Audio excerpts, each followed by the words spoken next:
장기렌트 리스 차이를 조금 해볼게요. 뻔한 얘기겠는데 이거는 그 알아요 사람들이. 기본적인 일단 일시불은 빼고 할부하게 되면은 우리가 차를 사게 되면 내는 게 취등록세, 부대비용, 뭐 인지세, 뭐 번호판 값, 글씨가 점점 병신이 돼가는데 또 뭐 있죠? 뭐 보험도 가입해야 되고 자동차세 또 뭐 있죠? 뭐 있겠지.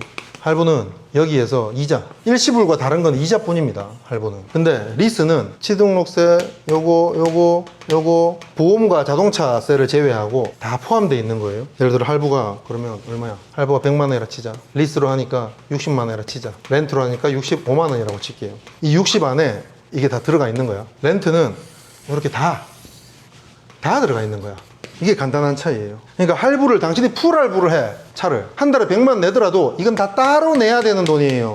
이거는 네 돈으로 내야 돼요. 그러니까 중고차 살 때는 이거 낼 돈에다가 막 이제 여유자금까지 대출 다 해드릴게요 지랄병 하는 거. 신차 살 때는 그렇지 않아요. 이걸 네 돈으로 내야 돼요. 뭔 말인지 알죠? 선수금 낼 때도 뭐 5천만 원짜리 차다. 제가 선수금 1,000만 원 낼게요 하는 게 차값에서 1,000만 원 낼 건지 이거 다 포함해서 다 내고 남는 걸로 내는 내 초기 자금이 1,000만 원인지를 선택을 해야 되는 거예요. 차값에서 1,000만 원이면 1,000만 원 내고 이거 한 400만 원 더 따로 들어가야 되는 거예요. 근데 리스는 만약 무보증으로 한다 하면 할부는 이거 따로 내야 되는 거고, 리스는 무보증으로 한다 그러면 따로 나가는 건 이제 보험하고 자동차세예요. 자동차세도 포함할 수는 있어요. 근데 안 해요 보통. 왜냐면은 한 달에 매달 얼마 자동차세 들어가는 것보다 매년 1월에 연납을 하면은 10% 감면해주는, 할인해주는 그거를 받으려면 넣으면 안 돼요. 근데 10% 감면 기간이 됐을 때 하는 인간은 잘 못 봐요. 귀찮거든.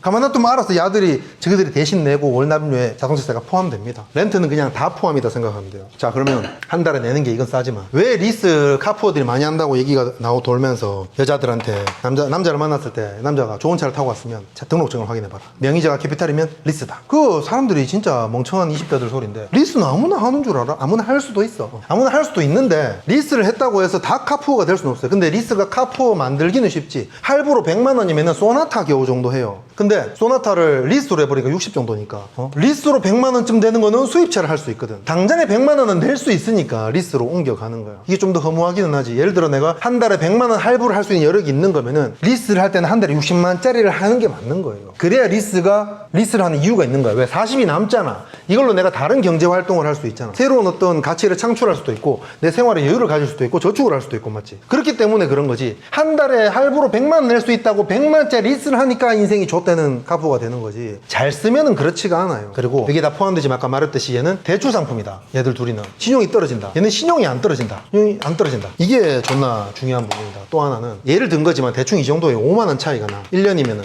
60만 원이죠. 60만 원으로 보험료, 자동차세가 해결이 된다니까 무조건 좋지요. 그리고 또 하나, 신용 안 내려가니까 재산으로 안 잡히고, 그러니까 기초수급자 뭐 이런 분들도 많이 해요. 기초수급자가 리스나 할부하면 어떻게 돼요? 내면 못 잡히면 기초수급 다 끊기잖아. 그러니까 렌트를 많이 한다고. 거기에다가 감가 면제가 중요하죠. 그러니까 그 리스 반납할 때 차의 상태에 따라서 내 돈을 물어낸다라고 하는 걸 억울해하는 사람들이 있는데 그렇지가 않아요. 이 할부를 하든 일시불하든 내 차를 샀어. 이게 차를 존나 박아가지고 막 문도 바꾸고 트렁크도 바꾸고 지랄병을 했어. 그러면 중고로 이걸 다시 팔 때 똥값이 되겠지. 그거하고 똑같은 값을 물어내는 거예요. 리스 당신 한 달에 60만 원이고 잔존가치 뭐 2,300만 원 잡았을 때는 이 차가 멀쩡하다는 전제하에요. 내가 중고 시세를 얘를 500만 원 떨어뜨렸으면은 단가가 1,800으로 떨어진 거니까 500을 내가 물어내고 반납을 하는 게 당연히 맞아요. 당연한 건 내 손해가 아니야. 근데 왜 손해처럼 느끼냐? 렌트는 이걸 다 면제해 주거든.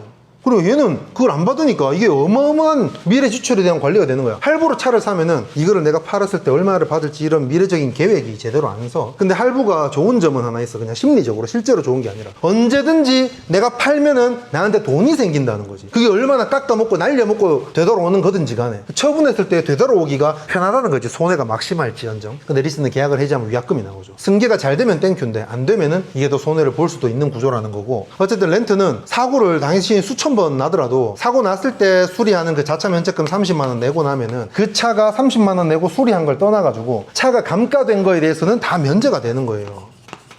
그러니까 이 60만 원으로 보험하고 자동차세 해결되는 것도 좋지만, 왜냐면 우리는 돈에 집착하니까, 나가는 돈에. 이것도 이기지만 이 감가 면제가 정말로 중요하다. 속 편하다. 이 차에 무슨 난리가 나고 내가 재앙이 닥치더라도 이것 때문에 내가 돈 털릴 일은 없다니까. 리스 같은 경우에는 돈 털릴 수가 있잖아. 그러니까 이게 국산 기준이거든요. 그럼 금액적으로나 뭐 이것저것 다 봤을 때 이게 당연히 더 좋은데 리스하는 놈들이 멍청해 보일 수밖에 없다. 나는 이렇게 영상을 내 거 다 봤다고 연락 온 놈도 근데 저는 리스 하겠습니다.